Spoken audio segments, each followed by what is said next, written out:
is so much to training in athletics that is mental. But it's not what you've been told. Like, there was an expression that came around, and it stuck around. Like, ever since it came, it was one of those that just seemed to stick, and you could, like, put it on a bumper sticker. Sport is 80% mental and 20% physical, but we spend 80% of the time on the physical and only 20% on the mental. Like, that stuck around to, I believed that for over a decade. That is a bunch of garbage. It's not even close to true. It's not only 80% physical, it's 90% physical, but there is a 10% that's mental. And that is quantifiable and provable. No matter how many guys want to sell you a book on Amazon and tell you about unlocking the powers of the mind, there is no sport out there where your mind matters. Throw one at me. What, tennis? Okay, how do you win a set? By what you think? Basketball? The ball has to go in the hoop. It's a physical action. Fighting?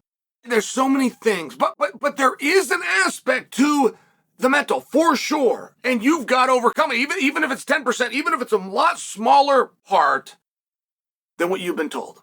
It's still there and you still have to have it. And one of the keys, and this is a must, this is not maybe, but this is missed by almost everybody, including champions who do it, including champions who have figured this out. It's been accident. They don't identify it. It's not by strategy. Hear me out. I'm going to impart something on you right now, whether you're a coach or an athlete. I'm going to impart something on you. And you'll be able to look back at your own athletic career and go, oh my God, he's right. I never realized it. All right. There must be a workout. Whether you're doing this every day or you're doing it a good 3-4 days a week, but there's got to be a workout within your habit, within your routine that you do alone. You will not be the best shaped guy if you do everything the team does. And that doesn't matter if the team practices for an hour a day or 3 hours a day, or they get up and they do sprints in the morning and then they go on the court, field, mat room and train in the afternoon. You will never surpass those, no matter how hard you're working. And it would seem like you should, right? And I'll just tell you from a wrestling standpoint, let's say wrestling match is 7 minutes. Very, very hard to go 7 minutes hard. Let's say you can go 5 minutes hard. You can go 5 minutes hard. And what are you doing to get that? Well, you're training with the team in the afternoon for 2 hours. That'd be a very standard wrestling day. And then for parts of the season, you're going to come in the morning and you're going to do sprints. You're going to run stairs. You're going to really work your cardio. If you could go 5 minutes hard prior to that, and then you go and do that, even if you can now do 5.5 minutes, so can everybody. You've gained nothing. You will not wrestle with your team or even go to an event and believe in yourself. You won't get to an event and go, I've been running stairs. This is great. You will have no confidence. In terms of the confidence boost, in terms of I have been outworking the competition. It won't matter if your team is 10 guys or it's 50 guys. If you are doing the same thing they're doing, no matter how hard you work, if you're doing the same thing the people around you are doing, not only will you not get better, you won't believe that you've got better. And a coach will sit you down and he'll try to convince you otherwise. Hey, you must believe and you must buy into the process, and we've worked so hard, this whole thing's been mapped out. Not one of those guys, no matter how much they nod, yes, coach, believes them. It's not their fault. The coach didn't do anything wrong. The athlete must do something on his own so he doesn't see other people doing it. The athlete that gets up and runs the sprints in the morning and then goes in the afternoon for 2 hours doesn't believe that he's any better because he knows everybody else is doing it. This is just normal. And that's the difference. If he'd gotten up and he did those sprints on his own, if he had not seen other people doing it, if this was not a manufactured thing, he could get to the match and believe, I have paid a higher price. Now, I could tell you those stories, countless. As a matter of fact, I can't tell you one the other way. Anytime I go, it will never happen. That's a broad stroke, right? Like, don't be a literalist. Well, in this, I'm a literalist. I could not tell you one story of a guy that went further or achieved more and truly believed that he deserved it because he did what the team did. 100% of the athletes I've witnessed, they have to do one on their own. And the great irony there, the reason I'm pointing this out for you, is the one he does on his own might not be as hard as the one that the team is doing. They might be outworking him. It's the fact that he doesn't know. And he can then sell himself on the idea that I paid a price. I was the only one in there at 3 a.m. I was the only one that went in on a Sunday. I was the only... He has to be able to sell himself on that. He cannot and never will, and you won't offer me one single... I'm challenging you.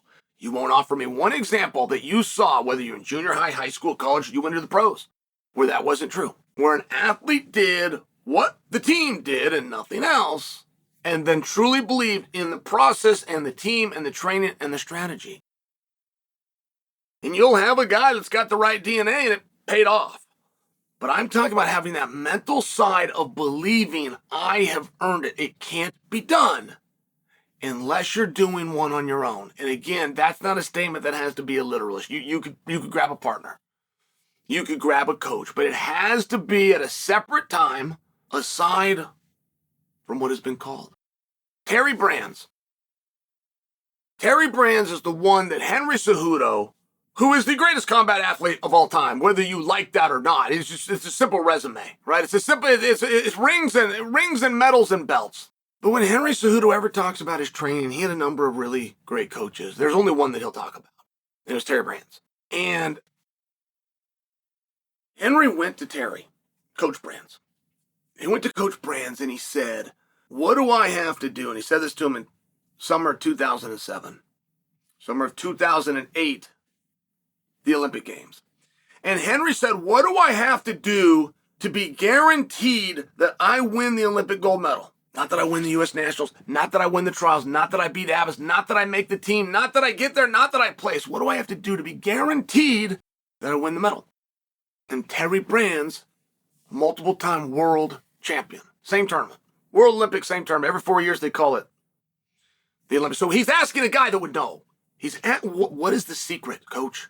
And Terry had never told him until Henry came and asked. And when he asked, Terry told him, you need to find something that nobody else is doing. And after every workout, you need to do it. At the end of practice, when we break, when we're done, when it's time to hit the showers or do whatever it is that you're going to do on your own. But listen to what Terry said, okay? You got to listen to these words or you're going to miss this. You have to find something nobody else is doing. That's the key. So when practice ends in a restaurant, you got all sorts of guys sticking around. You got Jordan Burroughs going to be there longer than anybody, and he's going to be working on technique and helping other guys. You've got a guy in the corner doing sprint. They can't do the same thing. That's what I'm sharing with you. You have to have something. This was the key to Terry Brands. You have to find something that nobody else is doing. Like if you're going to stick around and you're going to do an extra workout, don't go join a group. Don't go see what somebody else is doing. He looks pretty good. I'm going to copy him. You got to find something. I'm going to say the quote for you one more time. Find something that nobody else is doing. You have to do that. It's an absolute key. And Henry put a thing together that really didn't have a lot to do with wrestling. I mean, I heard about his workout. It sounded really hard. I know hard work's a part of wrestling. I mean, he was doing pull-ups and push-ups and sit-ups and sprints. Like, it didn't actually have to do with anything that would score you a point in a wrestling match. This is the mental side. This is where you sharpen yourself and you convince yourself that you paid a price. Every athlete will do that. Jordan, Kobe, Mayweather, Tiger, all of them. You can't do it with the team and then believe that you are the special one that paid the price. Tom Aspinall put out a piece today, and he was talking about the gypsies. You know, by the way, I used to not like to say that. I thought that was derogatory. I thought gypsy was like a derogatory, but then Tyson comes out, he's the gypsy king, and Aspinall's doing a piece on gypsies. I guess I'm telling you that because if that's insulting, I don't mean it to be. Aspinall was paying tribute to the gypsies that used to come through, and as a British fighter, some of the Queensberries and things that you hear about in Brooklyn, that was very real in that part of the world too, and the gypsies would go around and they would fight, and Tom was just talking about that. He was talking about how tough they were, and he wanted to have some of that toughness. He wanted to have some of that nostalgia, even if he didn't live through it. So on his own property, right, this guy's rich, heavyweight champion of the world. He go build the nicest gym you got. He did it. He put hay bales together. And somewhere on his property. Then he gets at 4 a.m. and he goes in the hay bales and he shadow boxes. And when he's done, he soaks his hand. I think he said in petroleum. It might have been turpentine. He's soaking his hands in something. But believing in Vaseline. So petroleum. Believing that it hardens up the knuckles, which, by the way, it just might. but it's not overly relevant whether it does or not. Like, that doesn't sound like that hard of a workout. If you were to go and tell you what Mayweather did, or some of these guys who I already mentioned, it's going to be this grueling, and they're on the ground, they're throwing up. Tom is going to go, he's going to shadow box, and he's going to soak his hands. Right? Like, my wife goes and soaks her hands in Vaseline and pays $40 for the experience. But Tom is doing it on his own. And he's the only one. He's the only one that I've ever heard of that has hay bales in his yard.